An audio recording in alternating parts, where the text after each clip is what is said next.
Bonjour à tous et bienvenue sur C17 en direct de Chandolan pour un festival des citrouilles sauvages. J'ai à mes côtés l'organisatrice Caroline, bonjour. Bonjour. Et Flo qui participe à ce festival. Bonjour. En tant qu'artiste. C'est ça. Alors comment ça va se dérouler ce festival sur 2 jours ? Alors sur 2 jours, avec un billet d'entrée à 16 € pour les adultes et 6 € à partir de 15 ans et gratuit en dessous des 15 ans. Vous avez accès à un bracelet qui vous permet d'aller et venir entre jusqu'à dimanche soir. Donc ça commence à 10 h. Il y a de la buvette et de la restauration sur place. Là ce soir, il va y avoir un concert qui va commencer en fin d'après-midi, 17h30. Ensuite, nous avons la projection d'un film. Alors en première partie, un court-métrage qui a été réalisé par les étudiants du lycée Option Cinéma de Rochefort. Et ensuite, un court-métrage qui a été réalisé par une association rochefortaise aussi, qui s'appelle Pas Très Clair Productions. Donc soirée popcorn, cinéma en plein air. Et demain, donc les graffeurs, nous avons des graffeurs qui graffent sur du matériel agricole. Les graffeurs seront encore là pour terminer. Il y aura toujours les expositions. Il y aura un apéro-concert à 12h15. Et ensuite, on mange, donc toujours la buvette et le traiteur qui seront là. Et l'après-midi, deuxième concert et à partir de 16 h et jusqu'à 18 h, une jam session pour les amateurs de jazz.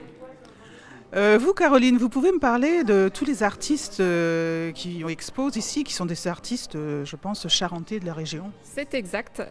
C'est des artistes qui sont du département. Donc il y a des sculpteurs, des peintres, des graffeurs. Un photographe, voilà, c'est très diversifié avec beaucoup de choses fait main. Il y a aussi du recycling, des objets détournés. Voilà, c'est très riche, très complet. Quand on arrive, on peut quand même constater que c'est comme un musée à ciel ouvert. Ah oui, exactement, oui, c'est un musée, il y a du land art, des installations un petit peu ça et là, parce qu'on a du végétal, des arbres, donc du coup les artistes ont planté et suspendu des choses qui sont fabriquées avec des objets détournés. Il y a de la peinture, on a une sculpture monumentale qu'il faut apprécier là, d'une grande artiste qui a été installée en plein milieu du terrain. Sur le film, vous pouvez voir les bottes de paille qui vont servir à s'asseoir pour les concerts et pour le cinéma plein air.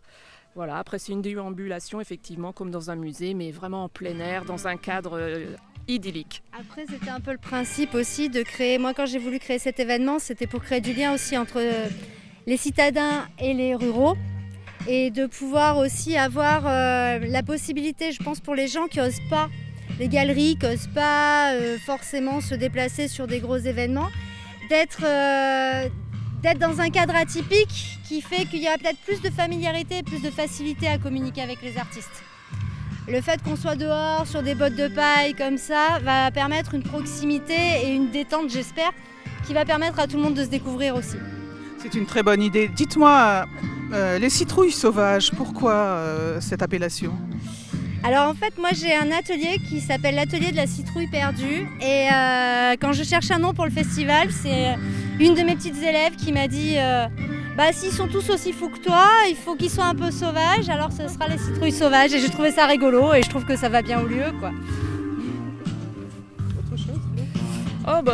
Non, je pense qu'on a bien expliqué un petit peu tout ce qu'on présente.